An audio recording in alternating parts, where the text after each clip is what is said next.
బీరకాయ కర్రీ ఎలా తయారు చేసుకోవాలో చూద్దాం. ముందుగా కొద్దిగా ఆయిల్ వేసుకొని అందులోకి తాలింపు గింజలు యాడ్ చేసుకొని ఒక ఉల్లిపాయ సన్నగా తరిగిన ముక్కలు యాడ్ చేసుకోవాలి. ఇలా యాడ్ చేసుకున్న తర్వాత ఒకసారి కలుపుకోవాలి. ఒక 2 నిమిషాల పాటు వీటిని వేగనిచ్చుకోవాలి. తర్వాత ఇందులో ఒక చిటికెడు పసుపు వేసుకోవాలి. పసుపు వేసుకొని ఒకసారి కలుపుకున్న తర్వాత మనం ముందుగా కట్ చేసి పెట్టుకున్న ఒక 2 బీరకాయలని సన్నగా తరిగిన వాటిని ఇందులో యాడ్ చేసుకోవాలి. యాడ్ చేసుకొని మొత్తం ఇలా కలుపుకోవాలి. కలుపుకున్న తర్వాత కొంచెం ముక్క ఉడకడం కోసం నేను 1 టేబుల్ స్పూన్ సాల్ట్ వేసుకున్నాను. సాల్ట్ వేసుకోవడం వల్ల బీరకాయలు తొందరగా మగ్గుతాయి. ఇలా కలిపి ఒక 5 మినిట్స్ మూత పెట్టి పక్కకు పెట్టుకోవాలి. 5 మినిట్స్ తర్వాత చూశారు కదా మొత్తం ఎలా దగ్గరకు వచ్చేసిందో.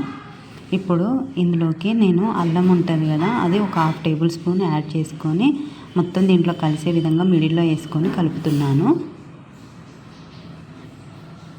మరొక 2 నిమిషాలు మూత పెట్టుకొని పక్కకు పెట్టుకోవాలి.